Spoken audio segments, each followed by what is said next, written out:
pour moi, il est 10 fois plus simple de faire du coaching en présentiel qu'en ligne.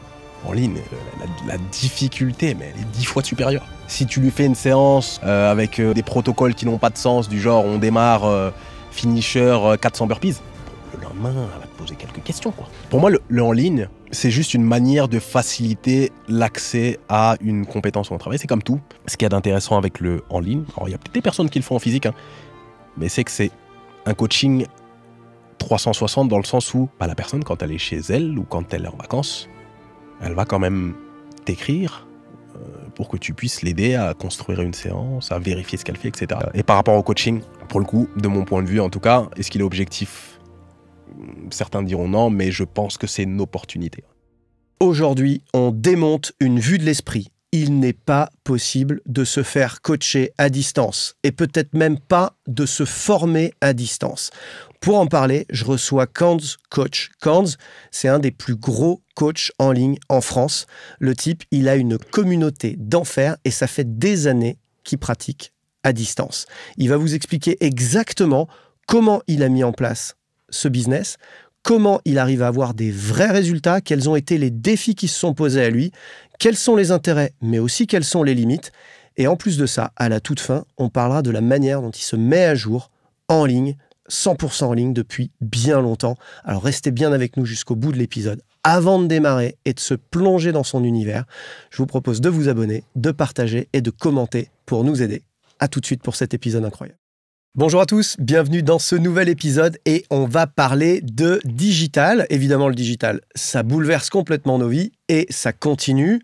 Le coaching n'y échappe pas depuis le coaching à distance jusqu'à la formation en ligne. Et bien forcément, il y a des pour, il y a des contre, des gens qui cherchent l'hybridation, des gens qui résistent, des gens qui y vont à fond. Et parmi les gens qui y vont à fond, je reçois Kanz Coaching. Salut Kanz. Salut Aurélien, comment va ? Eh ben trop bien, je suis content que tu viennes jusqu'à moi parce que en gros Kanz il est là, moi je suis là et il a fallu traverser tout Paris avec ce qui va avec. Et donc merci de faire l'effort de venir partager avec nous. C'est ça, hein, comme on dit, pour s'entraîner. C'est comme l'entraînement, tu vois, c'est motivation, discipline, détermination dans les embouteillages. Voilà, je transpirais, j'ai pris les temps de récupération avant de passer. C'est ça, c'est un fractionné en fait. C'est exactement ça. Bon, en tout cas, c'était un des tout premiers à se positionner sur du coaching en ligne. Coaching en ligne qui aujourd'hui encore divise les coachs, divise certains clients, avec une espèce de vue de l'esprit persistante qui fait naître un certain nombre d'objections. La première étant que c'est pas possible, ça ne marche pas. Alors, si tu es là depuis 2018, on peut dire que tu étais vraiment un des pionniers, parce que ça a quand même accéléré franchement à partir du Covid, on va dire. C'est ça. Là où le Covid a démontré que finalement, c'était possible. C'est possible, si ça marche. Et toi, donc, année après année, tu grossis en communauté. Hein. Aujourd'hui, tu es à plus de 400 000 sur Instagram. Sur Instagram, c'est ça. Donc, si vous ne connaissez pas Kanz Coaching, il a une chaîne hyper active, hyper intéressante. Bon, ça ressemble pas mal à la mienne maintenant. C'est peut-être pour ça que ça me plaît. Bon, c'est la même en moins bien. Et tu sais quoi ? Si jamais j'étais un consommateur, je ne m'abonnerais pas forcément à ma chaîne, pour te dire. Mais à la tienne, oui. Je ne cherche pas le même contenu. Je plaisante, mais on est sur une même démarche. La démarche, c'est de vulgariser un message scientifique et de le rendre vraiment utile. Donc, il y a du talk sur des méthodes, des avancées scientifiques, des j'aime pas, du debunk, des choses comme ça. Il y a de l'exercice. Il y a un peu d'humour aussi. C'est une belle chaîne bien équilibrée. Je t'en félicite. Elle mérite son succès. Et si cette communauté est grossie, si toi, tu perdures dans cette activité exclusive, je voudrais rappeler que tu ne fais que ça, tu ne fais pas de coaching en présentiel. J'en fais pour voir des gens. 2 heures par semaine. Très occasionnellement, c'est pas ça le moteur économique de ton modèle. Eh bien, c'est que les gens, ils sont contents, ils en redemandent, ils reviennent. C'est que ça fonctionne. Exactement. Ça fonctionne, tout est relatif. Mais ouais, généralement, je coach des personnes qui restent un certain moment avec moi. Et où, je vais même dire, ça, j'ai toujours un petit rictus quand j'en parle, que je coach, qui s'en vont pour X ou Y raison, comme s'ils étaient en présentiel. Comme s'ils étaient en présentiel, bien sûr. Puis qui reviennent. Comme s'ils étaient en présentiel. Comme s'ils étaient en présentiel et qui restent un certain temps. Donc bon, La qualité de travail, elle est ce qu'elle est. C'est difficile de s'auto-juger. Mais bon, ça rassure quand les gens reviennent. Ouais. Et j'imagine qu'ils recommandent aussi. Tu dois avoir... Énormément de recommandations, ouais, d'amis. J'ai un tas d'exemples, hein, mais j'ai coaché le fils qui a amené sa sœur, et maintenant je coach la maman. Et je pense à quelqu'un en disant ça que je mets souvent en avant. Une petite maman que je peux citer, hein, Dominique, voilà, à la retraite, et à qui je fais faire un petit peu d'entraînement. C'est le meilleur exemple quand même d'efficacité du programme, parce que l'objection majeure que nous opposent les gens qui sont persuadés qu'on ne peut pas coacher à distance, c'est oui, mais il n'y a plus d'humain, du coup, on n'est que sur du volume scalable, copier-coller, etc. Là, tu prouves deux choses. Tu prouves que d'abord, si, il y a de l'humain, si, et deuxièmement, il y a de l'efficacité, et même peut-être encore plus d'efficacité, parce que pour le coup, quand même, en ligne, c'est très facile de claquer la porte et de plus jamais répondre au téléphone, plus que de voir toutes les semaines la personne avec laquelle tu as créé un lien affectif, ouais. Et qui peut-être, ce lien transcende l'efficacité du mec dans son métier de tous les jours, qui est vraiment de te coacher. Finalement, tu viens plus voir quelqu'un que t'aimes bien, passer un bon moment, te faire du bien pour plein d'autres raisons. Là, en digital, t'es quand même très très soumis à l'efficacité de tes programmes, j'imagine. Pour le coup, ouais, le côté mise en place, le côté vraiment technique, il est très important. La maîtrise relative de la méthodologie d'entraînement, en tout cas de ce que tu mets en place, c'est très important, parce que pour le coup, tu dois tout anticiper. Parce que t'es pas censé... Tu as plusieurs manières d'aborder le coaching en ligne, hein. Mais moi, dans mon cas, je fais pas de visio pendant 1 heure avec les personnes. Et du coup, je suis obligé d'anticiper la programmation en termes d'agencement de la séance, en termes d'exercice.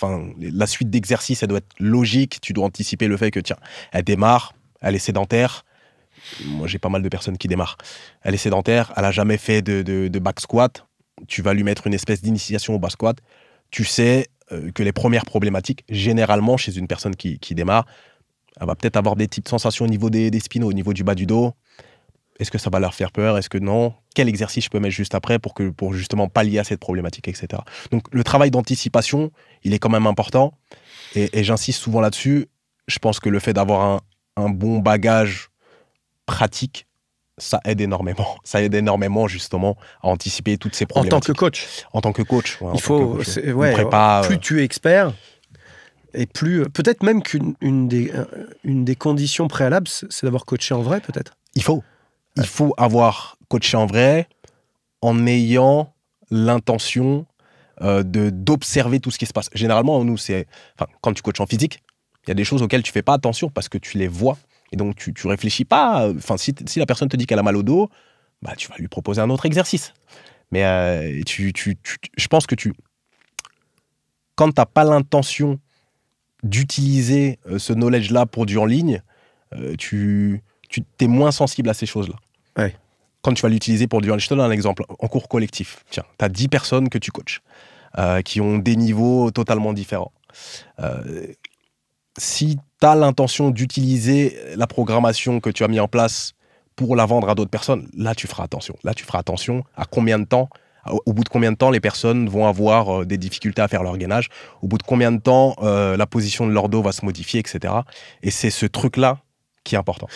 Mais du coup, ça va même te faire progresser en présentiel, parce que clairement, en présentiel, on s'habitue beaucoup à pouvoir compenser le manque de préparation par de l'animation de séance, qui est aussi très importante, par du charisme, par des discussions annexes qui font passer parfois le programme un petit peu au second plan. Là, si tu anticipes en te disant, bon là, imaginons, j'ai pas de filet, je suis vraiment à distance et je peux pas sauver le truc avec une vanne, j'ai intérêt à avoir étudié tous les cas de figure possibles. Et d'avoir des réponses à pas mal de questions. Et d'avoir des réponses, si ça, alors ça. C'est exactement. Et là, c'est vrai qu'il y a un besoin d'expertise qui est bien plus élevé. C'est l'inverse de l'objection qu'on nous formule régulièrement. Ah, pour moi, il est 10 fois plus simple de faire du coaching en présentiel qu'en ligne. En ligne, la difficulté, mais elle est 10 fois supérieure. Ouais. Elle est 10 fois supérieure. En tout cas, si tu veux faire quelque chose de qualité et qui a un sens. De qualité. Autrement, et qui fonctionne. Ouais. Et qui fonctionne. Autrement, Enfin là, c'est pas pour critiquer, mais de manière générale, je vois pas mal de coachs qui balancent des exercices sans qu'il y ait aucun sens. Ouais, mais eux, ils vont se faire manger par l'IA en 48 heures. Voilà, ça y est, c'est déjà fini. Je veux dire, ils le savent pas encore, mais ils sont déjà morts, comme disait l'école du haut couteau. Eh ben, c'est la même chose en vrai. En fait, le digital ne fait que transposer de manière beaucoup plus importante, sur une échelle beaucoup plus grande, les comportements qu'on a déjà en vrai. C'est-à-dire qu'en vrai, il y a déjà des coachs nuls qui improvisent tout et qui font nimp. Mais ça se voit moins. Parce qu'il y a le côté justement social, sympa. Il y a toujours le coach sympa qui passe les tours parce qu'il est sympa. C'est exactement ça. Mais fait Club Med. Ouais. En ligne, et puis en ligne, la personne, elle va te poser des questions. Enfin, si tu lui fais une séance avec des protocoles qui n'ont pas de sens, du genre on démarre finisher 400 burpees, bon, le lendemain, elle va te poser quelques questions, quoi. Ouais. Mais j'ai souffert. En plus, elle a un accès direct et, comment dirais-je, décomplexé au contact hors séance pédagogique. Ça, c'est clair. Parce qu'il y a une autre composante à prendre en compte quand on coach en ligne, j'imagine. Ton WhatsApp, ça doit être... Il faut s'organiser. Clairement, il faut s'organiser. Autrement, c'est ultra chronophage. Autrement, je pourrais passer 5-6 heures non-stop sur WhatsApp. Évidemment, je le fais pas, j'ai une organisation, mais autrement, oui. Clairement. Ouais, ça demande une organisation, ça demande quand même... Il y a plus de porosité entre les temps en digital, quoi. Alors que le temps de vie perso et le temps pro, quand tu rentres dans une salle, tu sais que tu as ton heure, ton coach. En dehors, tu peux pas trop le harceler, quoi. C'est normal. C'est ça. Je pense que, comme pour tout, et comme pour le suivi en coaching, ça nécessite plus d'organisation en amont. Et après, ça s'utilise un petit peu comme tout. Comme je dis, hein. Bon, là, c'est un métier un peu différent, en fait. C'est le même métier avec des outils. On utilise les outils. Et après, ça dépend ce qu'on en fait. Ouais. Encore une fois. Il y a d'autres cordes à maîtriser, complémentaires, je trouve, par rapport au terrain, qui sont des cordes de l'ordre du technique. Puisque toi, il faut que tu aies un message de qualité, j'imagine. Ouais. Alors, je vois plein de coachs en sport ou en autre chose. Moi, des fois, je me fais coacher en ligne sur des trucs. Bon, quand le coach t'appelle sur un WhatsApp éclaté avec une connexion qui entrecoupe, etc., t'as pas une expérience hyper quali où tu te dis ouais, je vais lâcher plusieurs dizaines d'euros là-dedans. T'es un peu déçu.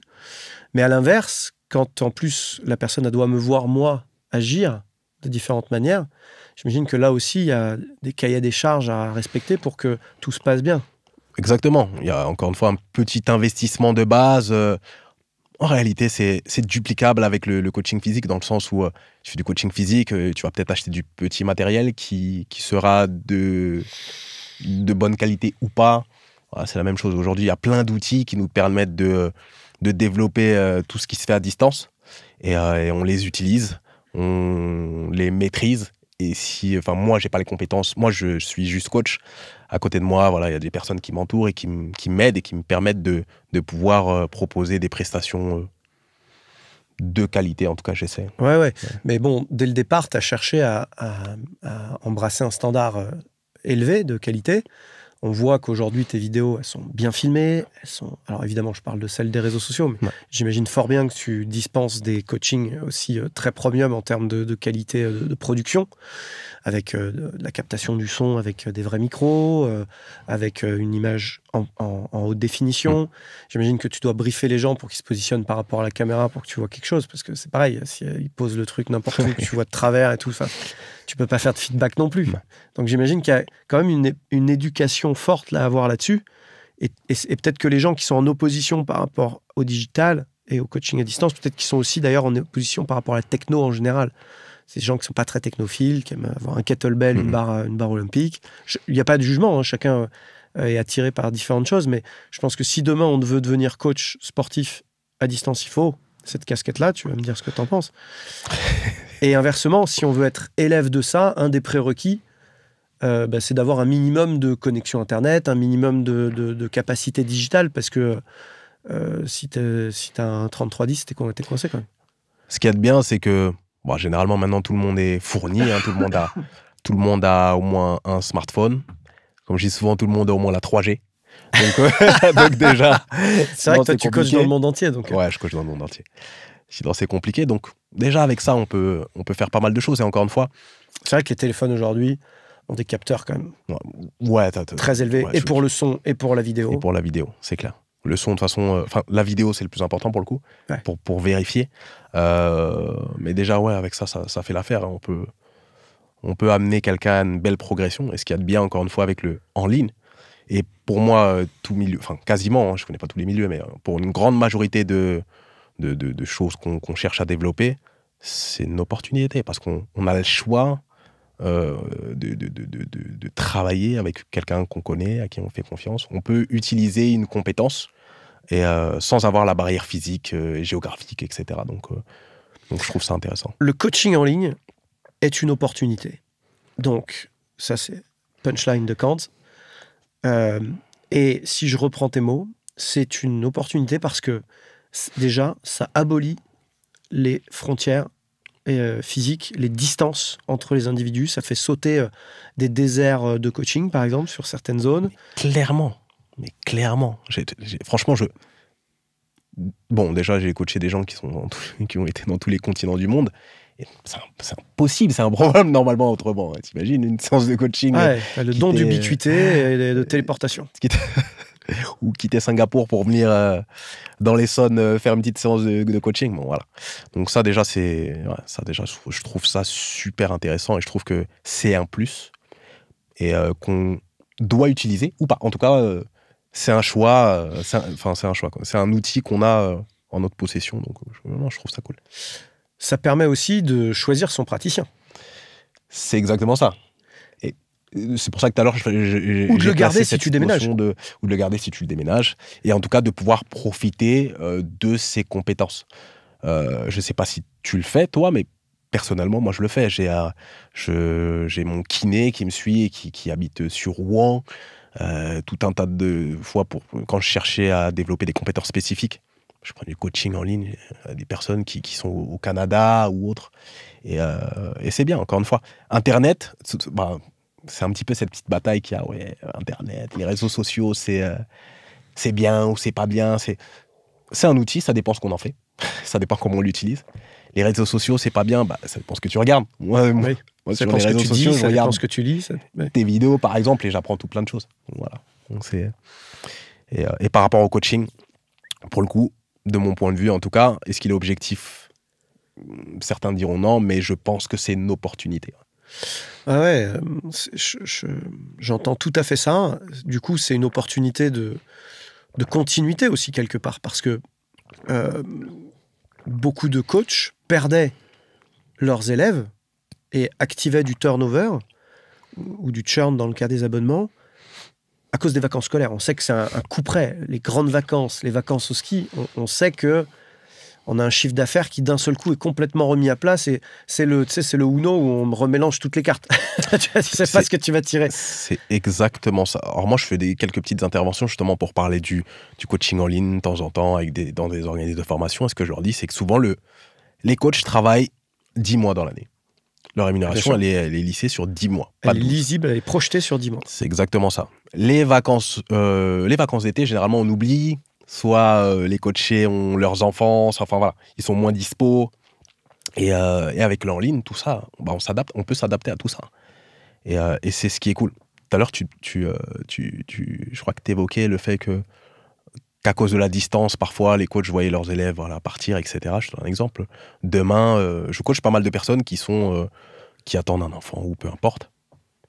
Moi, en coaching en ligne, je peux m'adapter au matériel qu'ils ont à la maison pour leur proposer un contenu adapté évidemment, avec l'accord de leur du suivi médical, médecin, sage-femme, etc. Mais je peux leur créer un programme adapté en fonction d'où ils sont, du matériel qu'ils ont, etc., etc. Tu vois. En physique, si un coach qui travaille avec cette même personne-là en salle, à partir du moment où la personne ne peut plus se déplacer en salle, la personne ne fait plus de sport. Oui. Et le coach aussi ne travaille plus. Donc, tout le monde s'arrête. Tout le monde s'arrête. Donc, il y a un intérêt commun. Donc, finalement, voilà, il y a une forme de continuité, une forme d'universalité dans le coaching. Donc, ce sont quand même des vraies valeurs positives. Un autre élément qui vient nourrir ça marche pas, et le contrer, c'est l'adaptation. Parce qu'en fait, un bon coach, il est capable de sortir le meilleur d'une séance avec rien, en fait. Il est capable donc, il s'adapte, j'imagine, à ce qui se passe comme environnement chez la personne. Exactement. Que ce soit en termes de matériel, que ce soit en termes de problématiques spécifiques dans un certain cadre, évidemment. Moi, je suis pas rhumato. Voilà, si une personne a un gros problème, chacun son métier. Bon, par contre, on saura peut-être l'orienter ou relever un problème. Donc ça aussi, ça peut être intéressant. Mais encore une fois, le côté adaptabilité, il rend service, je pense. Ouais. Il rend clairement service. Et bon, en plus de ça, j'imagine que tu coaches pas que des gens à distance dans leur salon avec 2 ballons et 2 élastiques. J'imagine qu'il y a aussi des gens qui profitent dans tous les environnements. Des salles aujourd'hui suréquipées low cost où il y a justement pas de coach ou des personal trainers. Ouais. Et du coup, toi, tu viens compléter ce parcours de formation. Ils ont tout ce qu'il faut pour s'entraîner. En fait. C'est exactement ça. Généralement, après, je parle pour mon cas, donc à prendre avec toute la distance. 70% des personnes que je coach sont en salle de sport. 20% sont à la maison avec du petit matériel, élastique, petits haltères amovibles. Une énorme minorité, en fait. Ouais. Et 10% sans matériel. Zéro matériel, juste un tapis et des chaussures de sport. Mais j'imagine que dans ces 10%-là, il y a aussi des gens, finalement, très fragiles, qui sont plus dans l'ordre du sport santé, non? Pas mal. J'ai beaucoup de personnes dans le sport santé. Pour dire, moi, ma clientèle, en moyenne, a autour de... le profil type, c'est entre 45 et 50 ans, qui veut se remettre au sport parce que ultra sédentaire, pas sportif de base, etc. Et donc, c'est de la remise en forme avec des objectifs qui tournent autour de la remise en forme. Donc, je sais pas, perdre un peu de gras, perdre un peu de poids, avoir une meilleure condition physique, plus d'aisance quand je fais les courses, quand je joue avec les enfants, etc. Donc, voilà, c'est la base. Ok. Et alors, la base me concernant, j'ai d'autres personnes, un public un peu plus élitiste, etc., qui a des objectifs plus spécifiques. Et même eux, en ligne, je vais même te dire, c'est plus simple de les coacher, ceux-là, en ligne. Parce qu'ils ont déjà des notions de base. Ah bah oui. Plus les gens sont autonomes, moins t'as des problèmes des problèmes d'experts, les problématiques expertes de coaching dont on parlait tout à l'heure. Ouais. Tu les as moins. Les gens, l'adaptation, ils savent déjà peu adapter leur entraînement. L'apprentissage, ils l'ont déjà fait en présentiel. La technique de base, en tout cas sécuritaire, ils l'ont déjà. Ouais. L'auto-évaluation, elle est beaucoup plus simple. Et ils n'ont pas toutes ces problématiques de coordination, synchronisation, problème d'évaluation de la tolérance à la douleur, etc. Tu vois. Donc, Alors justement, comment tu monitores ça? Tu leur fais passer des questionnaires, ils te remontent des datas, tu utilises peut-être des logiciels de suivi. Comment tu fais pour les suivre à distance? La première chose la plus importante, c'est la base informative, donc le questionnaire. Un long questionnaire assez détaillé où je demande tout. Tous les antécédents. C'est toi qui l'as conçu de A à Z? Alors, j'avais une base, je sortais de cours avec une base et au fur et à mesure, je l'ai complété, je l'ai affiné. Et maintenant, typiquement, une fois que j'ai vu le questionnaire, allez, je réduis mon pourcentage d'erreur, sachant que de base, j'ai toujours une petite phase d'adaptation, mais je suis sûr à 90% de la personne que j'ai en face de moi, de son niveau, etc. Ok. Donc, et ensuite, je crée le programme en fonction de... Il y a toujours une petite marge d'erreur, mais la marge d'erreur, tu la vois rapidement, quoi. Si la personne te dit, je te donne un exemple, elle dit...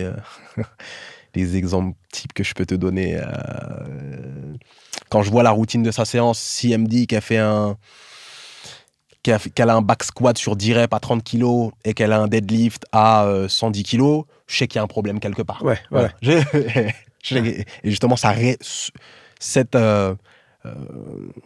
incohérence révèle un problème que je vais pouvoir déceler par la suite. Etc. Creuser, en tout cas. Ou creuser, ouais. Bon, ça, j'ai envie de dire, au fond, c'est un outil qui devient indispensable en ligne, mais qui devrait être... il est moins indispensable en présentiel, mais il devrait exister en présentiel aussi. En vrai, si tu fais un coaching de qualité, que tu onboardes quelqu'un, ce serait assez logique de lui faire passer un petit questionnaire où on a déjà une base de départ assez claire. Alors peut-être les questions pourraient être posées oralement en direct, mais enfin, il faudrait quand même consigner quelque part. Ça se fait très peu en vrai, sur le terrain, on le voit. Sur le terrain, c'est vrai que ça se fait très peu. Perso, je le fais. systématiquement, quand je dois voir quelqu'un en heure de coaching, ça m'arrive de temps en temps pour des cas très spécifiques. La méthode reste la même. La méthode reste la même et cette base, je trouve que c'est une base plus solide sur laquelle tu t'appuies pour pouvoir créer une séance logique en ayant les réponses à certaines questions déjà. Quand tu connais le passif sportif de la personne. Et avec, je pense, en tant que client, une qualité perçue du service plus élevée. Parce qu'en fait, tu rentres dans un truc où tu dis « Ah putain, ça c'est solide, c'est sérieux, ils me font passer un questionnaire avant de démarrer. » Ça, c'est je pense que ça, les clients pourraient y répondre, étant donné que moi, je suis de l'autre côté de la barrière. Ouais. Mais je pense qu'en termes de qualité perçue, ouais. Bon, si vous êtes client, dites-nous en commentaire ce que vous en pensez, justement, ça nous intéresse. Ok, donc ça, c'est une première étape. C'est l'étape de fondation, un peu, du protocole de prise en charge à distance. Ça paraît complètement incontournable pour individualiser le travail. C'est aussi peut-être un élément, c'est pas une preuve, mais c'est un élément en tant que client qui nous laisse penser que on va pas tomber dans un copier-coller massif de programme, ce qui fait toujours peur à distance. Alors que c'est pareil, c'est absurde. Pourquoi vous avez plus peur de ça à distance qu'en présentiel? Je vous rassure, la plupart des coachs que je connais font des copier-coller, des programmes en présentiel. Ils feraient tout pareil à distance. Bon, bref. Donc mais en tout cas, là, il y a une démarche d'individualisation qui est réelle. Ok. Après, il se passe quoi là? Après, il y a l'évolution de la méthodologie mise en place pour amener à la progression. Donc, typiquement, dans l'idée, si je schématise, moi, dans un premier temps, j'évalue la personne via le questionnaire. Je lui propose des séances. Et dans ces séances-là, souvent, je mets des petits traquages. Voilà, j'ai des petits protocoles qui me permettent de traquer, de pouvoir réajuster le curseur par rapport au réel niveau de la personne. Tout ça en l'additionnant aux vidéos que la personne m'enverra, etc. Je te donne un exemple type, une personne qui... les gens, ils ont du mal à ils ont du mal à s'évaluer. Souvent, les personnes vont dire ouais, j'ai fait beaucoup de sport, en gymnastique, j'étais très forte, j'étais très endurante. Hein. Sauf que parfois, t'as 50 ans et c'était entre 6 et 12 ans. Tu vois. Lâche. C'était avant. Ça, c'était avant. Donc maintenant, c'est peut-être plus d'actualité. Et donc, pour l'évaluer, tu vas lui mettre, je sais pas, un petit protocole, 1 kilomètre de course à pied, tu vois, par exemple. Ok. Et sur le kilomètre de course à pied, tu vas lui demander son temps. Mais tu vas juste lui écrire, note-moi ton temps, sans lui donner de consignes supplémentaires. Et en fonction de ton temps, déjà, tu auras une idée de ce qu'elle est capable de faire et de son Ah oui, c'est très révélateur. Ouais. C'est clair. Bon, tu as des petits outils, enfin, il y a des petits outils personnellement que j'utilise comme ça pour pouvoir connaître le niveau des gens et ensuite pouvoir progresser de la manière la plus précise pour le cas en question, tu vois. Ouais, ok. Et est-ce que tu utilises, tu n'es pas obligé de le citer si c'est le cas, mais un logiciel en ligne de suivi comme on voit. Moi, par exemple, je travaille avec XFIT pour mes athlètes qui sont à distance. Donc, vous savez que moi, je coach que dans le haut niveau, mais ça marche très bien pour tout le monde, en fait. Et du coup, j'ai mes athlètes qui remplissent à distance leur charge, leur RPE en fin de séance. Donc, ça me donne des suivis. D'ailleurs, ils poussent même leur Garmin dedans, automatisé et tout. Aujourd'hui, j'ai pas mal de data qui remontent comme ça. Toi, tu utilises des choses comme ça ou tu es plus dans le questionnaire Moi, j'ai des supports créés par mon équipe, des graphistes, etc. Mais en termes de... T'as tes templates. C'est ça. Moi, j'ai mes templates qui sont préfaits, qui ont été designés par quelqu'un avec qui je travaille. Ah, j'ai eu longtemps ça, moi aussi. J'ai eu longtemps ça, ce qui me faisait gagner beaucoup de temps parce qu'en fait, je dupliquais ces templates, ce qui était l'ossature de ma méthode. Donc, méthode A pour type A. Hein, j'en avais 100 des chemins. Et ensuite, je taillais dedans progressivement. Et j'ai fini par arrêter ça au profit d'un logiciel parce que la conversion était douloureuse et longue. Mais en revanche, après... Bien douloureux, j'imagine. Hyper quand t'as plein de data, ouais. J'ai quelques stagiaires qui me détestent. J'avoue que j'ai exploité. Ouais. J'ai exploité mon prochain. Excel un peu? Tu utilises un peu les... Oui, bien sûr. Ok, moi Excel, beaucoup. Et autrement, pour d'autres activités, pour le coup, j'utilise des solutions du type application, logiciel, etc. Mais voilà, moi j'ai deux entités bien distinctes pour ça. Tu as tes deux outils. Tu as ton outil maison, en gros. C'est ça. Plus personnalisé. Plus personnalisé. Ouais, plus personnalisé parce que je peux aller brandé. beaucoup plus loin. Je peux le designer. Typiquement, nous, on est deux dans l'équipe, on est deux à coacher. Typiquement, pas plus tard qu'hier, quand une cliente te dit, OK, quand je fais je vais la faire simple, je fais un mouvement vers l'avant, de flexion au niveau du genou, j'ai vraiment mal au genou, j'ai des douleurs, etc. Comment est-ce que je peux adapter ce mouvement-là sur une fente Bulgarian Split? Si, avec mon application, je peux pas créer un mouvement spécifique à sa problémaque-là. Bah non. Ouais, donc là, tu as plus de... Donc là, ouais, j'utilise mes outils fait maison, on plus fait de des solutions. tutos, Ouais. Bon, il y a des applis où tu peux quand même remplacer l'exo par une vidéo que tu voudrais filmer toi, ou tu as des possibilités, mais c'est sûr que dès lors que tu commences à faire des trucs un peu complexes, c'est un peu le problème de l'appli, c'est que c'est peut-être un peu moins agile qu'un bon vieux Excel combiné à un bon coup de fil où on explique exactement ce qu'il y a à faire, quoi. C'est clair. Mais bon, je pense que les supports, ils vont s'adapter au fil du temps. Là, je vois de plus en plus d'applications se créer autour de ça. Parce que pour moi, là, le en ligne, ça va prendre de plus en plus de place. Parce que ça facilite la vie à tout le monde. Et tout ce qui est digitalisé en ce moment se propage naturellement. D'ailleurs, dans le en ligne ou pas dans le en ligne, parce que ces outils dont on parle là, ils sont tout autant utilisables sur le terrain. C'est un peu comme ce qu'on disait tout à l'heure. En fait, c'est la rigueur indispensable du en ligne qui revient sur le terrain, mais qu'on n'aurait jamais dû en partir. C'est clair. Pour moi, le en ligne, c'est juste une manière de faciliter l'accès à une compétence ou un travail. C'est comme tout. Aujourd'hui, tu es un restaurant, ça dépend quel restaurant, mais voilà.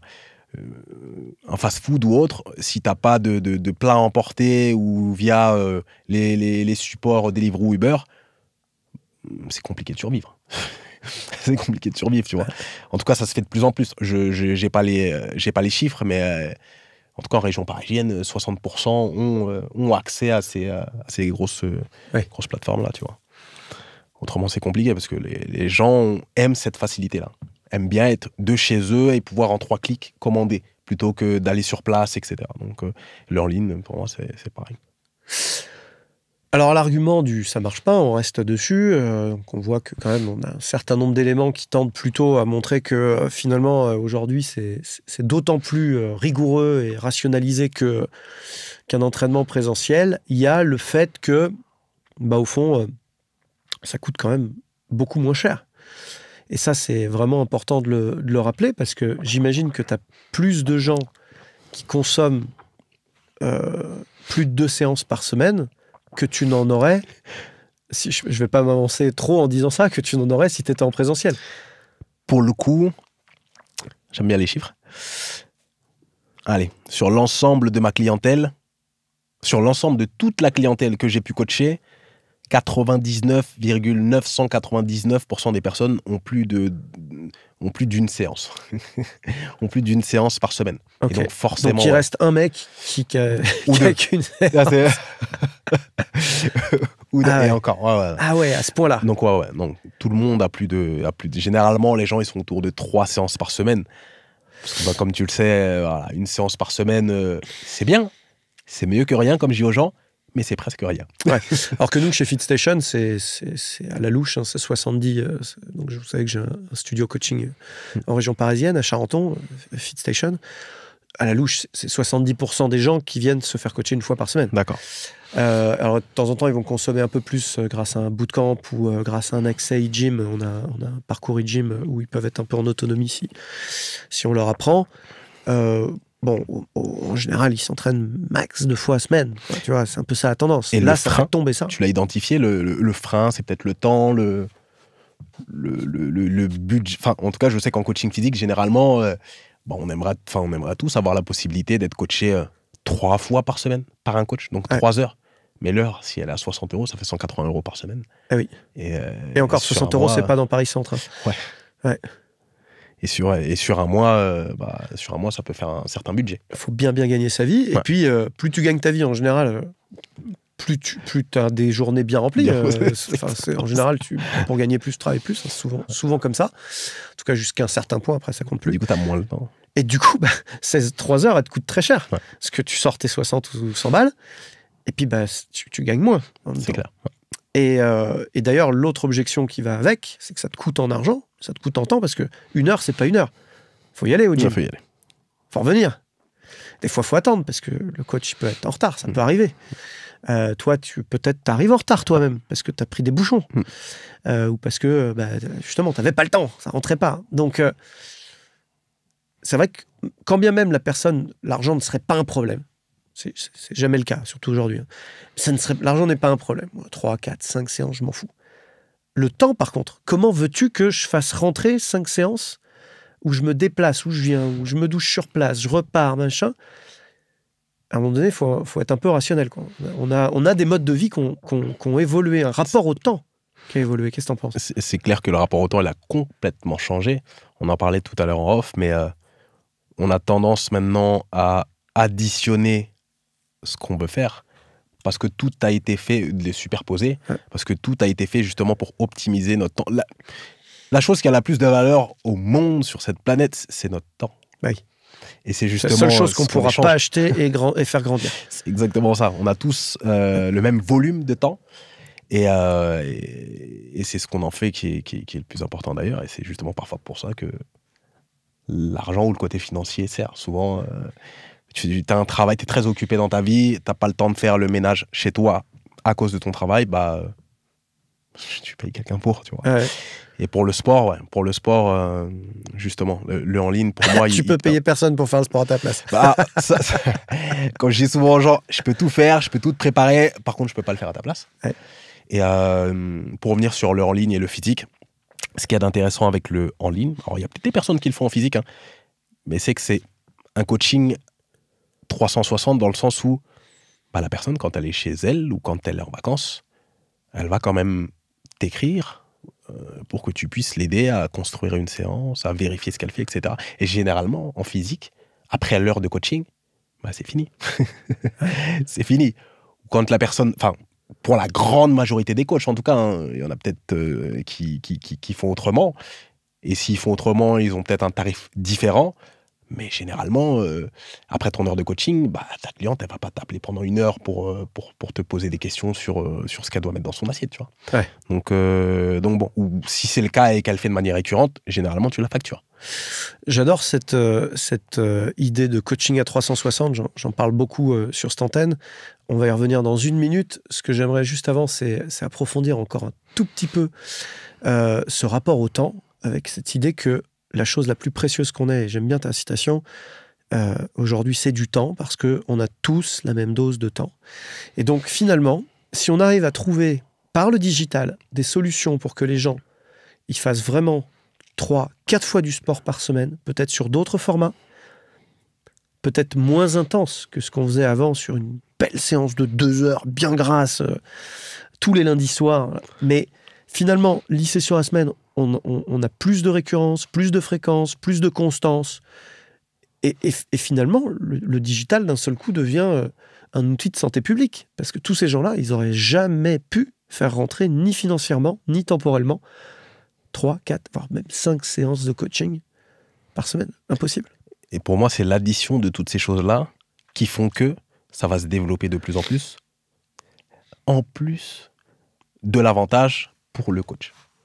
Parce que typiquement, si tu coaches ton avocat qui a les moyens de se payer 3-4 séances par semaine, tu vas le coacher de 21h à 22h. Oui. Toi, en tant que coach. Ah oui. Et du coup, toi, de 21h à 22h, je sais pas, tu pourras pas voir les gens qui t'attendent à la maison, par exemple. Ouais. Et c'est le cas de plein de coachs qui vivent ça au quotidien. Ouais. Quand je fais moi les interventions dans les organismes de formation, je leur dis. Ouais, en général, ils le vivent 2 ans. Après, ils sont divorcés. C'est réglé. C'est exactement ça. Et le coaching, tu travailles quand les gens ne travaillent pas. Donc, soit très tôt le matin, soit un peu le midi, soit très tard le soir. Et voilà, c'est cette gestion aussi qui est intéressante. En termes de temps, justement, on parlait de l'utilisation du temps pour le client, pour le coach. Et du coup, tous les deux en tirent des bénéfices. Et c'est quelque chose qui, à terme, je pense, va commencer à rentrer un peu plus dans les mœurs. Ouais. Et va être un peu plus utilisé déployer, peut-être même ajuster pour que ce soit mieux encore. Encore une fois, une opportunité. Opportunité financière qui est assez mesurable parce que globalement, j'ai pas de chiffre là-dessus moyen. On sait que, on entend souvent le tarif moyen d'un coaching en présentiel, en France, c'est entre 50 et 60 euros. L'heure, j'imagine que c'est, ou en tout cas la séance, voilà, à peu près 1 heure. J'imagine que c'est assez proche de la réalité. Je pense qu'en région parisienne, c'est plutôt 80 euros en moyenne, avec peut-être des pics à 100, 120 Paris intramuros. Un coaching en ligne moyen, j'imagine que c'est beaucoup moins cher que ça. Ça dépend de la presta, en tout cas un accompagnement en ligne. Oh, maintenant, non, il n'y en a plus à ces prix-là. Mais ça va autour de... ça dépend de la prestation qu'on fournit, évidemment. Mais pour la base, entre 130 et autour de 200 euros. Et quand tu y rajoutes des options avec des visios... Mensuellement, oui, mensuellement. Et quand tu y rajoutes des options avec des visios, voilà, des prestations complémentaires, etc., ça peut monter, j'ai entendu, des choses autour de 400-500 euros par mois. Mais 400-500 euros par mois, en réalité, c'est le prix juste d'un accompagnement en salle 1 fois par semaine. Oui, c'est ça. Alors que tu te retrouves avec justement ce coaching à 360 dont on parlera tout à l'heure, qui est extensif, qui est beaucoup plus important. Alors, ça c'est important, c'est qu'on a un modèle économique qui a évolué. On est en train de comparer des poires et des patates. Parce que là, on sort complètement de l'approche 1 heure de travail, 1 heure de coaching, 1 heure de service. On sort complètement de ça. On est sur une notion d'abonnement, de récurrence, de forfait, de service global qui réinvente un peu le métier. J'aimerais juste ouvrir une parenthèse en précisant qu'on est une des rares industries à avoir vraiment baissé les prix grâce au digital. Ouais. C'est pas le cas alors l'industrie de la musique qui est venue grâce à Spotify avec des formats d'abonnement, mais au final, probablement qu'on consomme plus de musique payante qu'on en consommait avant par ce type d'abonnement, parce que moi, j'achetais pas un album par mois. Ah, tu réfléchissais quand t'achetais ton CD. Hein. Voilà. Donc, ça fait 12 albums même un peu plus. Maintenant, c'est peut-être 24 albums par an qu'on achète en termes d'équivalent monétaire. Mais on peut se dire que d'un autre côté, on en consomme autant qu'on veut, fort bien. Mais bon, à l'époque où c'était iTunes, les MP3, t'achetais ton CD le même prix. Aujourd'hui, t'achètes un film sur YouTube, sur iTunes. Tu regardes... Je t'avoue que j'ai jamais acheté de film sur iTunes. C'est entre 12 et 15 balles. Okay. C'est le prix que je garde en tête d'un DVD. Peut-être que c'est plutôt 20 balles un DVD. Bon, ok, admettons. En tout cas... on est sur des tarifs quand même qui sont relativement similaires. Le livre, lui, est un petit peu moins cher aujourd'hui en ligne en général. En général, c'est pas toujours le cas. Les livres de sport, en tout cas, ils sont moins chers. C'est normal. Il y a pas de mon point de vue, c'est normal. Il n'y a pas de stock. Il n'y a pas de location, il n'y a pas d'achat de pas de porte. Voilà, c'est scalable. Il est normal que le consommateur en bénéficie à un moment donné, je trouve. Et c'est honnête de le faire aussi. Et c'est honnête de le faire aussi.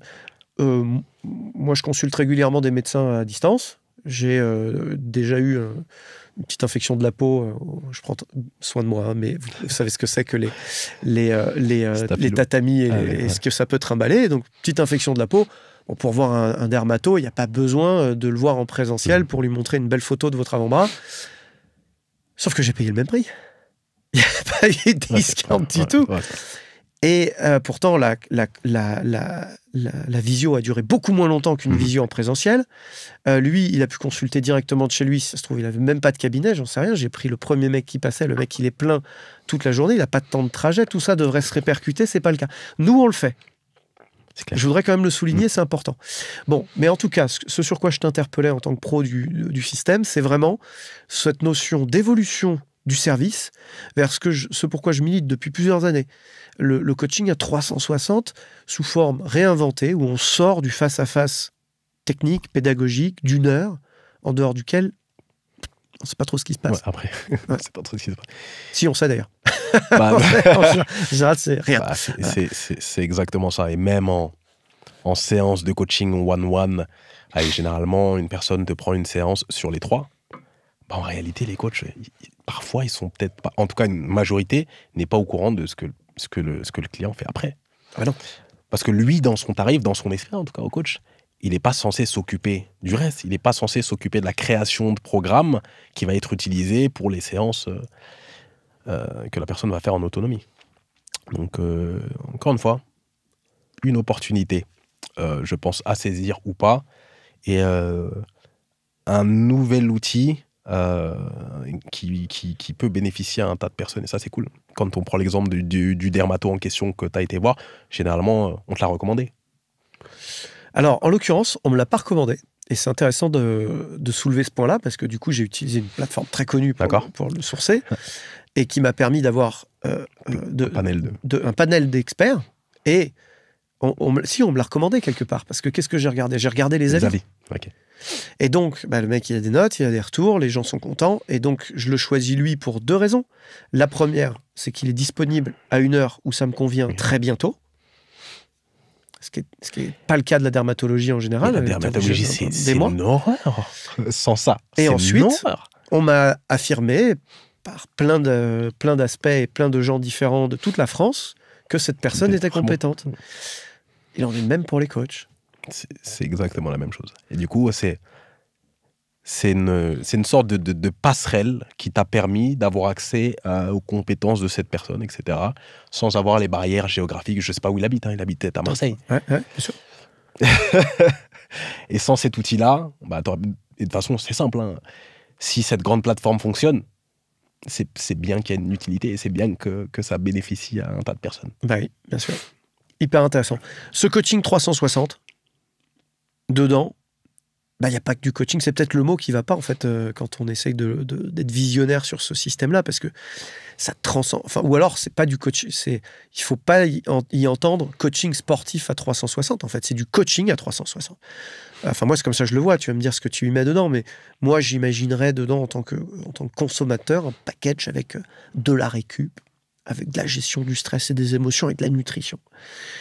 Et accessoirement, effectivement, mes séances de sport qui viennent être le lien de tout ça, tu vois. Mais au fond, on ne s'arrête plus à faire que des répétitions de musculation. Là, on va bien au-delà de ça, quoi. Moi, tu vois, l'image que je voudrais rapporter à ce coaching, c'est un petit peu... le parallèle est marrant. Le panier de course. En fait, tu mets ce que tu veux dedans. Et là, nous, on est en train de parler du coaching sportif, tout ce qui est relatif à soit la composition corporelle, la performance, etc. Mais ça pourrait être la même chose pour le mindset, pour je sais pas, la mobilité ou autre, etc. Donc justement, l'outil, c'est le panier, et dedans, on y met ce qu'on veut en fonction de nos préférences, de ce qu'on cherche à obtenir, etc., etc. Et le fait que ce soit aussi modulable dans le sens où y a un tas de coachs, tu vois. Il y a un tas de coachs qui proposent des choses différentes. Je pense que c'est intéressant. Ça devient intéressant pour tout le monde. Pour tout le monde. S'il y a des personnes qui préfèrent le côté un petit peu plus... Enfin, qui préfèrent la proximité là, ou qui sont en recherche d'une certaine proximité, ils peuvent avoir un rendez-vous en visio avec leur coach pour réaliser les séances, pour qu'ils puissent vérifier, etc. Donc voilà, ils peuvent ajuster en fonction de ce qu'ils recherchent et ce qu'ils préfèrent. Et puis encore une fois, il y a de la porosité, rien n'est complètement scindé. On peut tout à fait, toi, tu as choisi de faire principalement du distanciel. Beaucoup de gens choisissent de faire... Ça s'est imposé à moi. Ça s'est imposé à toi? Ouais, ça s'est imposé à moi, au fil du temps. Moi, de base, j'étais en salle. J'étais en salle, j'étais en organisme de formation, etc. Mais ça s'est imposé à moi. J'ai vu à quel point, personnellement, ça a amélioré ma qualité de vie. Il y a eu le Covid, on n'avait pas le choix. Ouais. Moi, j'étais déjà dedans avant. Il y a eu le Covid, on n'avait pas le choix. Et du coup, ça représentait 20% de mon activité. Puis ça représentait d'un coup 100%. Et t'es jamais revenu. Et j'ai repris quelques personnes en physique parce que j'avais besoin. Typiquement, moi, je travaille dans mon bureau. Ouais. J'ai besoin de voir des gens. J'ai besoin de voir des gens, discuter avec eux, échanger. Mais c'est juste parce que j'ai besoin de voir des gens. C'est tout. Là, j'ai une maîtrise totale de mon planning, etc. Et donc, voilà. Ça aussi, c'est aussi des avantages pour moi, tu vois. Ouais. Ça nécessite une certaine organisation, certains outils, etc. Mais ouais, clairement. Ouais, il faut peut-être entretenir un peu l'expertise aussi de terrain, malgré tout, pour garder cette anticipation dont tu parlais plus tôt dans l'épisode, pour garder la bonne prise de décision à distance et les si ça, alors ça, bien à jour aussi, parce que les pratiques en plus évoluent. On sait qu'il y a des nouveaux outils ou des anciens outils qui reviennent, etc. Donc les gens ne s'attendent pas toujours au même contenu, donc il faut peut-être aussi garder un minimum de présentiel pour s'exposer à les vrais gens, quoi. C'est ça, et on peut toujours développer un peu son knowledge avec, pareil, avec les formations en ligne. Moi, je consomme beaucoup de formations en ligne, quasiment que de exclusivement en ligne. Mais il faut le mettre en pratique. Et cette mise en pratique, elle se fait à travers justement quelques séances de coaching. Ah oui. Le travail de l'observation, par contre, non, en ligne, il est bien plus aiguisé. Mais bref, cette mise en place-là, elle sert justement à la progression et à améliorer un peu son niveau, augmenter son niveau. Bon, je pense qu'on a réussi à montrer que finalement c'était probablement une vue de l'esprit un peu réac que d'imaginer que ça ne pouvait pas marcher ni économiquement ni techniquement. Il y a des avantages, il y a des inconvénients, c'est évident. Il en est de même avec un autre aspect du digital qui a complètement bouleversé nos rapports au sport en tant que coach professionnel ou en tant que sportif éclairé, c'est le rapport à la formation. Et là, la question que je me pose souvent, c'est est-ce que ça a vraiment tant bouleversé que ça notre rapport aux choses ? Ce que je pense, ouais. C'est peut-être pas très objectif parce que je suis un gros consommateur de contenu en ligne, mais clairement, moi, le replay, rien que le replay, rien que le replay, et ça annule toutes ces problématiques qu'on pouvait avoir liées au temps, je sais pas. Donc toi, tu fais partie de ces mecs dans mes webinaires qui s'inscrivent, qui viennent pas et qui le regarderont après, c'est ça, qui me font chuter mes stats d'audience en live, c'est ça? Un peu, typiquement. Moi, toutes les formations que je suis, généralement, en France, il y en a pas des masses, mais souvent, ils sont sur des fuseaux horaires différents. Tiens, les Américains, les Canadiens, etc. Du coup, je peux pas me lever à 4 heures du matin. Oui, bon, et puis quand bien même, d'ailleurs, ce sera à 18 ou 19 heures, t'as la famille, il y a plein de choses. T'as les enfants, t'es peut-être des pas fois, dans tu le bon regardes environnement. Et puis tu Exactement. Puis t'as envie parfois de reconsulter, tu vois, la seconde vision d'un webinaire ou d'une formation. Ton approche, elle change peut-être un petit peu. Ta compréhension change peut-être un petit peu. Il y a certains détails que tu as oubliés. Enfin bref, pour moi, le côté digital dans la formation, aujourd'hui, il est indispensable. Ouais, intéressant. Il est indispensable. Alors c'est vrai que moi, je suis un peu, moi qui balance centre de âge. Belle voix. Ouais, faut dire ça. J'ai encore cette perception où finalement, avant, j'ai connu un monde où il n'y avait pas Facebook, pas YouTube, pas tout ça. Et pour autant, je me formais déjà à distance, de manière assez intensive. Quand je te dis intensive, c'est que j'ai suivi les formations de Mike Boyle avec Bollier à distance. Il nous envoyait un classeur, des cassettes vidéo. Ok, des cassettes vidéo. Ah ouais, à l'ancienne, hein, ça date. Okay. Il vous envoyait à chacun on avait un colis. Un physique. Ouais. Ok. Enfin, nous deux, parce qu'on était abonnés sur le même compte. Mais on avait notre lot de cassettes avec le classeur. Okay. Au fur et à mesure, comme tu sais, les trucs Atlas, ils t'envoient les chapitres les uns après les autres. T'avais des devoirs à rendre, machin. Enfin, il n'y avait pas les outils qu'on a aujourd'hui digitaux, mais enfin, la pratique ressemblait énormément à ça. Et puis, j'ai passé mon professorat de sport avec le CNED. Okay. C'est le Centre National d'Éducation à Distance. J'avais oublié cela. Pareil, tu reçois 2 colis remplis de cassettes vidéo, de bouquins, de trucs. Alors, il y avait un peu plus d'autonomie, on n'était pas fractionné dans l'apprentissage comme on l'est aujourd'hui. Tout ça était ultra payant, mais enfin, c'était il y a 30 ans. Ça existe, vraiment solide depuis longtemps. T'imagines là comment ça a été facilité ? Demain, aujourd'hui, pour... Déjà, tu le reçois tout de suite. Tu le reçois tout de suite. Donc, pour la même quantité de savoir, tu modifies les supports en 2 secondes. Tiens, elle a oublié 3 minutes de vidéo. Tu retournes, tu l'uploades et tout le monde l'a à dispo. Tu vois. Ouais, il y a une nouveauté qui est sortie. Il y a une nouveauté qui est sur toi. Donc, tu peux On tout mettre à jour ultra rapidement. T'as pas besoin, t'es pas encombré par toutes ces choses-là. Enfin, je sais pas, t'es en déplacement, tu vas proposer ta formation à Dijon. T'as besoin d'une information, bah tu prends ton téléphone. Ouais. Tu prends ton téléphone, elle est peut-être dans un dossier, dans ton cloud. Encore une fois, pour moi, ça a un intérêt. Alors, je sais pas si c'est très objectif ce que je dis, mais c'est hyper intéressant. Ça a toujours des limites. Hein. Ça a toujours des limites, mais encore une fois... Le support a aussi beaucoup évolué. C'est-à-dire que ce que je décris là, ce sont des vidéos qui faisaient 1 heure, 2 heures. C'est que tu ne pouvais consommer que devant ta télé. Ouais. Tu vois, tu t'installes avec ton... C'était des livres, donc il faut aimer lire. Il faut être capable de lire et de se concentrer longtemps sur des trucs tout à l'heure. un peu chiant. Hein, c'est pas non plus, tout n'est pas hyper fun non plus là-dedans. Aujourd'hui, on bascule sur évidemment beaucoup de vidéos, beaucoup d'audio. Ce qu'on fait là, énormément d'auditeurs me disent « Mais je trouve ça tellement bien pour me maintenir à jour, les podcasts. C'est tellement ludique et facile à écouter. On apprend tellement de choses et c'est tellement dans l'air du temps. » C'est vrai que j'oublie l'environnement dans lequel on est en train d'enregistrer, là. Justement, sans podcaster. Donc, ça va peut-être parler aux gens. Mais le podcast, tu l'écoutes dans ta voiture. En train de courir. En train de courir. T'es pas obligé de te poser à la maison en train d'utiliser la télé. Qui couper les gamins de leur film. C'est exactement ça. Donc, tu l'as dans le creux de ta main dans ton smartphone. Tu es en train d'attendre l'avion. Tu peux te faire un micro-learning. Micro-learning, c'est quand même Alors aujourd'hui, beaucoup vont vous dire « Ouais, mais c'est parce que les gens n'ont plus de capacité attentionnelle. » Alors c'est sûr que ça a baissé, c'est certain. Okay. Mais enfin, quand même, ceux qui ont été un peu dans les amphithéâtres comme nous, je veux dire, tu as dû vivre des cours à 100 personnes là, avec un prof d'anat qui est là pendant 4 heures d'affilée. Très éloquent. Voilà. Tu t'endors. Et d'ailleurs, tu t'endors. Et d'ailleurs, quand bien même le serait-il, je veux dire, on sait que c'est pas possible, ça n'existe pas. Ouais. À un moment donné, on a besoin de passer à autre chose. Moi, je me rappelle l'amphithéâtre, c'était rempli de gens qui lisent l'équipe, quoi.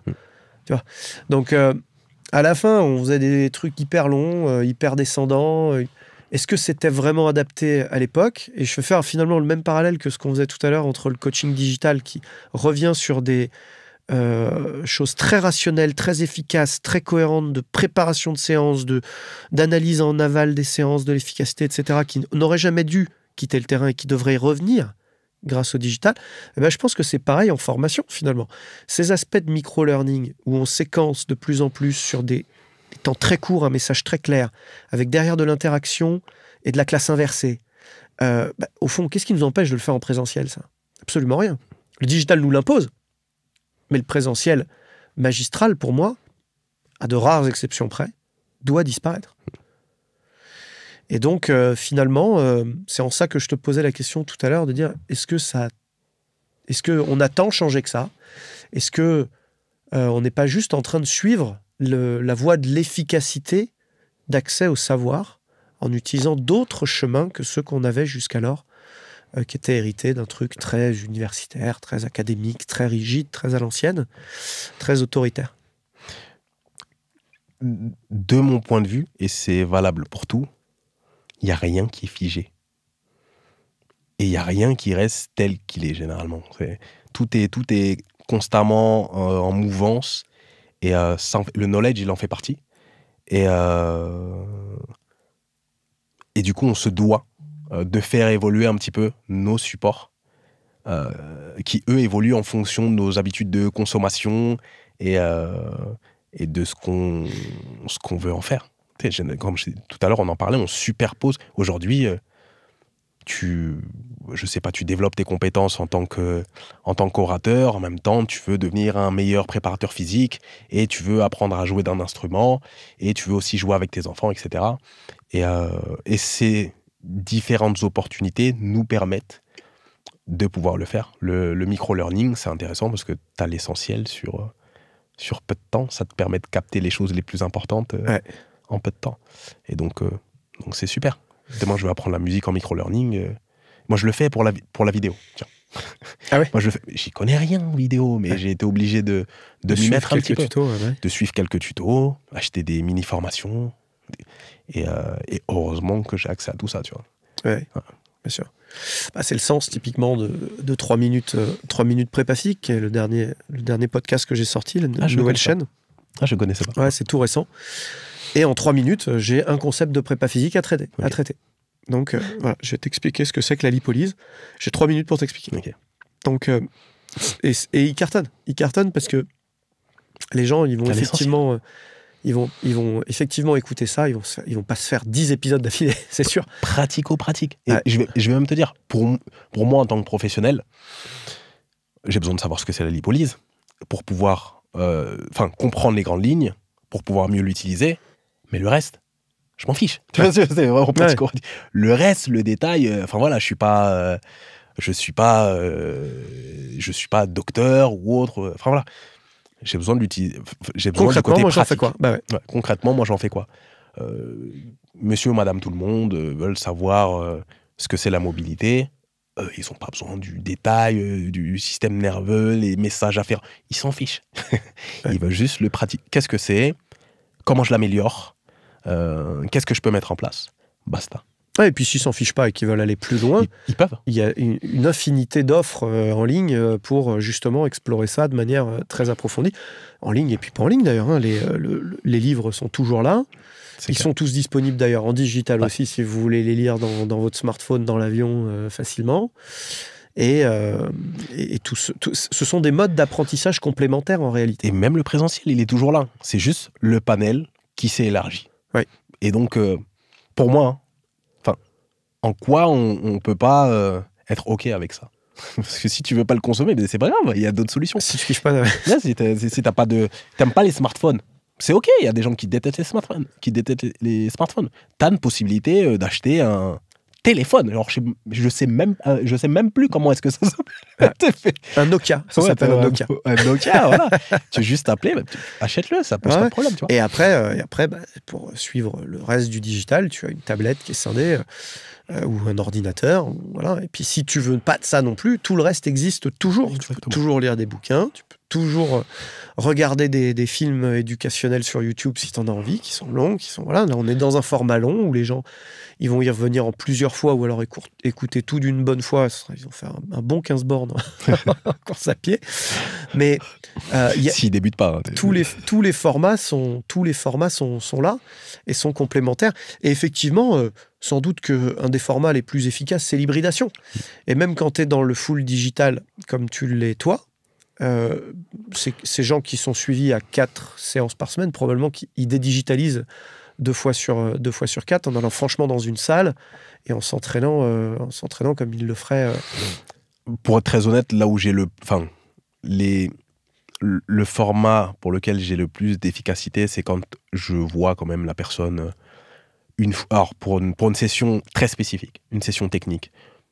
Apprentissage de la mobilisation du bassin et des hanches sur des mouvements. Tu vas pas juste tenir le chrono. Non, là, on est là pour optimiser toutes les autres séances, j'imagine. Exactement, c'est exactement.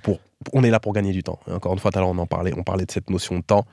Tu viens me voir, sur 1 heure, on va voir dans tous les angles, je vais te faire comprendre comment tu dois bouger ton bassin, à quoi il sert, comment le coordonner, etc. Et à la suite de cette heure-là, tu auras compris, tu vas pouvoir le réintégrer dans les mouvements, etc. Donc, le format hybride est très intéressant. Ouais. Parfois, moi-même, dans ce que je consomme, j'aime bien voir les formations en présentiel. Ouais. Voilà, c'est un espèce d'appui supplémentaire. Ouais. Et qui oblige à repenser le mode d'apprentissage et de formation. Parce que beaucoup de mes collègues sur des écoles de formation proposent finalement en digital la même chose qu'en présentiel, comme ils faisaient avant. C'est juste Ils ont filmé ? Ouais. Ok. Alors, on peut le faire un peu, mais il faut que ça s'enrichisse d'autres choses autour. Là, tu vois, on est en train de refondre le BPGEPS. Et je sais que tu vas t'impliquer un peu dans la présentation et dans la réflexion sur cet outil. Et c'est la bonne occasion d'en parler. C'est que ce BPGEPS, on le veut digital et partiellement digital, mais une fois qu'on a dit ça, on n'a rien dit. En fait, tu parlais d'opportunité et comment on saisit l'opportunité de ces nouveaux outils. Et ben nous, l'opportunité, on l'a saisie en disant on va avoir un master coach, comme dans Top Chef, on va avoir un chef de brigade qui va encadrer 4 ou 5 personnes à distance, auxquelles elle va donner des devoirs, interagir de manière de rapprochée régulière, toutes les semaines, et transmettre du savoir un peu comme du compagnonnage, parce que finalement, qu'est-ce qu'on fait sinon un métier d'artisanat? Et ça, c'est une vraie innovation qui est permise grâce au digital, qu'on ne pouvait pas faire avant autrement qu'en présentiel et en se déplaçant beaucoup, donc avec des toutes petites cohortes. Aujourd'hui, tout le monde en France va pouvoir profiter de ça et profiter d'un coach expert qu'il aime bien dans son domaine, en accompagnement, un Bollier, un Race, moi, voilà. T'imagines, mais j'aurais aimé avoir j'aurais aimé moi, utiliser tout ça, moi, auparavant. Il n'y avait pas. C'était pas possible. Alors, t'aurais choisi qui comme mentor coach? T'as le droit de pas dire moi. Qui t'aurait pris? Tiens, si tu devais prendre demain un mentor coach dans toute la planète Terre. Pour être totalement honnête avec toi, et c'est vrai qu'on n'en a jamais parlé, moi, je t'ai connu toi, j'ai connu, on m'a parlé de tes compétences bien avant de te connaître toi personnellement. Donc, je me suis intéressé à ce que tu faisais. Tu me connaissais même pas. Non, mais c'est vrai, tu me connaissais même pas. Je consomme, on en a parlé, j'ai acheté des bouquins qui ont été édités, etc. Parce que justement, ils sont pertinents, parce qu'il y a des choses parce que je peux pas trouver ces informations ailleurs, etc. Et aujourd'hui, certaines personnes vont pouvoir bénéficier de ce savoir-là, même s'ils habitent au Canada, même s'ils habitent aux États-Unis. Mais c'est magnifique de pouvoir avoir cette opportunité-là. Je trouve que c'est magnifique. Avant, on était les personnes qui ont passé leur diplôme auparavant, ils étaient obligés de s'inscrire à l'organisme de formation du coin, tu vois. Ah bah oui. Et même dans l'Île-de-France. Hein, si t'as du bol, tu tombes dans le bon. Dans le bon, et sinon, tant pis. Tant pis. Et il y a des organismes de formation, les profs, c'est les élèves de l'année d'avant. Et quand je dis ça, c'est pas une blague. C'est les élèves de l'année d'avant. Qui viennent qui ont eu leur diplôme, je sais pas, en juin, ils sont profs l'année d'après. Donc bon, il y a quand même une grosse différence en termes de contenu quand t'as affaire à ce type d'organisme de formation. Donc non, c'est une chance. J'aurais aimé. Bon, je retiens que t'as pas répondu à la question. Bon, je vais estimer qu'il m'aurait choisi moi. franchement, si j'avais pu, je savais même pas d'ailleurs que tu proposais des formations diplômantes, etc. auparavant, mais si j'avais pu, bien sûr. Moi, je crois que tu me poses pas la question, mais je vais me la poser tout seul. C'est mon émission, après tout, je fais ce que je veux. Moi, je ressusciterais Charles Poliquin. Putain. Oui, mais alors, il n'est pas en France. C'était pas en France. C'est pour ça que du coup, un master coach digital, voilà, justement, tu n'as plus de problème.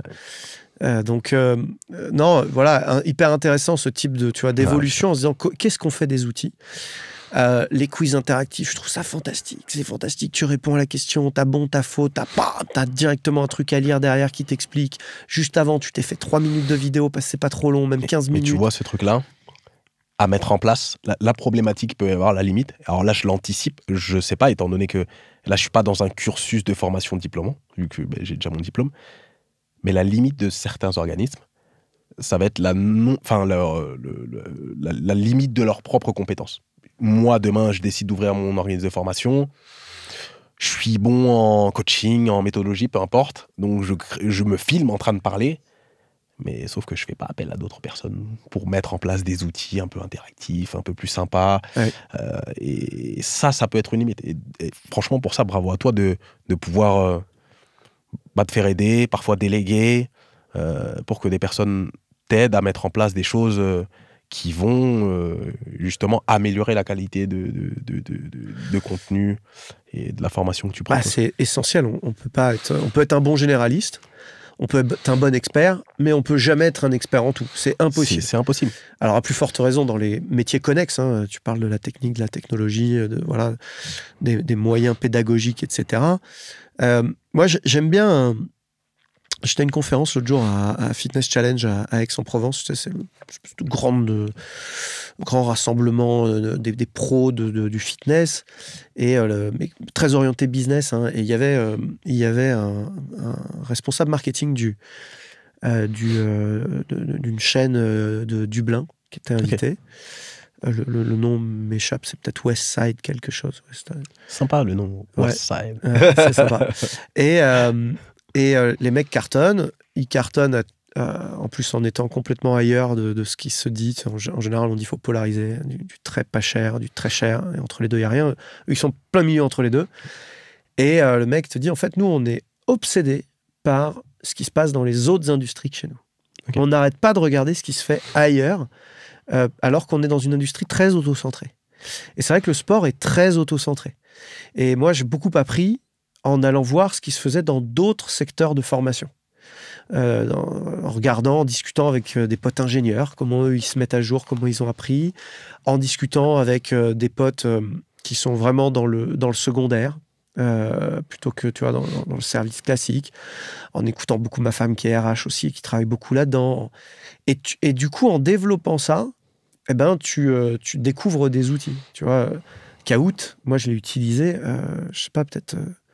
La première année où c'est sorti, c'est le directeur commercial de Transavia qui m'a... Tu sais, c'est un espèce de question pour un champion, okay. Un quiz en ligne interactif, okay. que tu peux faire en présentiel aussi. Hein. Mais c'est le mec ce directeur commercial de Transavia qui utilisait ça avec ses équipes. Okay. Rien à voir avec notre univers, mais moi, j'ai tout de suite vu ce qu'on pouvait en faire. Et donc, c'est comme ça que je suis devenu la seule personne au monde que je connais dans le sport qui fasse des webinaires Kahoot, tu vois, digitaux, où tu as un truc à gagner, machin. On l'a fait avec Thibaudot l'autre jour, là. Okay. Presque 800 inscrits, c'était trop cool. Et c'est vrai que ces outils-là, en fait, je vais aller les pomper des fois ailleurs que dans notre secteur à nous. Et c'est ça qui, je pense, fait l'innovation aussi et qui fait qu'on n'a pas fini d'évoluer, nous, sur certains contenus, parce qu'il y a des secteurs pédagogiques et business qui sont beaucoup plus avancés que nous et qui vont encore nous inspirer, je pense, beaucoup. Et c'est justement cette petite passerelle, ce lien. Je trouve que c'est intellectuellement intéressant ce que tu viens de dire, justement, cette ouverture d'esprit à savoir greffer, utiliser les bonnes idées que tu peux trouver ailleurs, etc. Et pouvoir les utiliser, j'allais dire les récupérer, mais ouais, non. Pour le plus grand bien des auditeurs ou des personnes qui consomment ton contenu. Moi, je trouve ça bien, cette démarche intellectuelle. Enfin, je trouve ça essentiel même. Je trouve que ça devrait être... À t'écouter, c'est celle qui a guidé un peu au-delà de l'opportunisme et de la force des choses qui t'a poussé à un moment donné vers ça. Je sais que derrière, tout a été extrêmement structuré pour que tu arrives aujourd'hui à la communauté que tu as et à la réussite que tu as. Et je pense que c'est un peu cet état d'esprit qui t'a animé, de ce que je perçois. Je pense que cette perpétuelle petite remise en question, je ne veux pas tout remettre en question non plus, mais voilà, cette capacité à pouvoir remettre en question certaines choses, c'est super important. On le voit sur les réseaux sociaux. Bon, les réseaux sociaux, souvent, on a tendance à le désintellectualiser. Mais pour le coup, en fait, ceux qui consomment les réseaux sociaux, c'est nous. c'est nous, justement. Donc, nous qui sommes à la recherche de quelque chose de spécifique. Et donc c'est un reflet quand même important. C'est vrai que c'est un reflet quand même... voilà, ça donne une idée. Et pour le coup, ouais, cette démarche, en tout cas, c'est celle que j'essaie d'avoir. Cette remise en question, pouvoir... Tout à l'heure, tu utilisais le mot opportunité. Souvent, ça a toujours une connotation négative, mais moi, je le vois au contraire comme positif. Ah, c'est une chance. Ouais, il y a une chance. On voit quelque chose qui est intéressant, on se dit, tiens, pourquoi pas ? Qu'est-ce que je peux en faire ? Ouais, qu'est-ce que je peux en faire ? Pourquoi pas ? Tiens, j'y avais pas pensé. Et moi, plutôt que... ouais. Voilà, enfin voilà. Ouais. Souvent, ouais, l'opportunisme, les gens, il y a toujours une petite connotation négative, comme une personne qui, tu vois. Et en tout cas, félicitations à toi pour avoir perçu un certain nombre de choses, t'être engagé dedans et les avoir structurées comme tu l'as fait. Les pionniers, c'est toujours facile à dire après coup, mais si on remonte le temps et qu'on arrive là-bas, en 2018, c'était vraiment pas si évident de voir le truc venir, c'était vraiment pas si évident de se positionner là-dessus. Et donc, moi, j'ai énormément de respect pour cette intuition et cette vision. Mais au-delà de ça, à tout ce qu'il faut comme travail pour le mettre en place et le mener où tu l'as mené. Donc, c'est une vraie inspiration. Je te remercie d'être venu partager ça avec nous. Si je veux apporter quelques précisions par rapport à ce que tu veux dire, et c'est pas pour faire le faux humble, mais moi, en fait, ça s'est présenté à moi quasiment. Il y avait des gens autour de moi qui le faisaient, je me suis dit, pourquoi pas? Donc, c'est eux que je remercie. Souvent, moi, j'ai déjà fait quelques podcasts où je les remercie, donc c'est eux que je remercie. Et après, par contre, effectivement, il y a eu un travail qui a permis de le conserver, de le développer, etc. Et pour le coup, ouais, là, je suis OK avec toi. De toute façon, c'est le propre de tout. Il faut transformer l'essai. Exactement ça. Bon, écoute, super intéressant. Tu reviens exactement quand tu veux. C'était vraiment passionnant d'échanger là-dessus. Si vous voulez en savoir plus sur son univers, que vous cherchiez à être coaché ou que vous soyez vous-même un professionnel du sport, franchement, c'est un message assez universel qui délivre et très varié, très intéressant. Donc, Kandz Coaching, c'est ça le nom du Kandz Coach? Ouais, le nom de mon Insta, c'est Kandz Coach. YouTube bientôt? Et YouTube bientôt, ouais, je pense que ça va être un support un peu plus intéressant pour ceux qui écoutent là, parce que on va pouvoir aller un petit peu plus loin. Voilà, on va pouvoir aller un petit peu plus loin. Et ce sera Kandz Coach aussi. Donc c'est cohérent. Ouais, ça se tient. En tout cas, si vous avez aimé cet épisode, eh bien, vous savez quoi faire. Vous vous abonnez, vous partagez au maximum, vous commentez. On est tous les deux dans l'interaction. Donc, on sera là comme d'habitude, sur le forum pour répondre, pour échanger avec vous. Donc, n'hésitez pas. Et au-delà de ça, évidemment, ça nous soutient, ça nous aide. Kandz, à tout bientôt. Merci beaucoup. Allez, salut à tous et merci pour votre fidélité.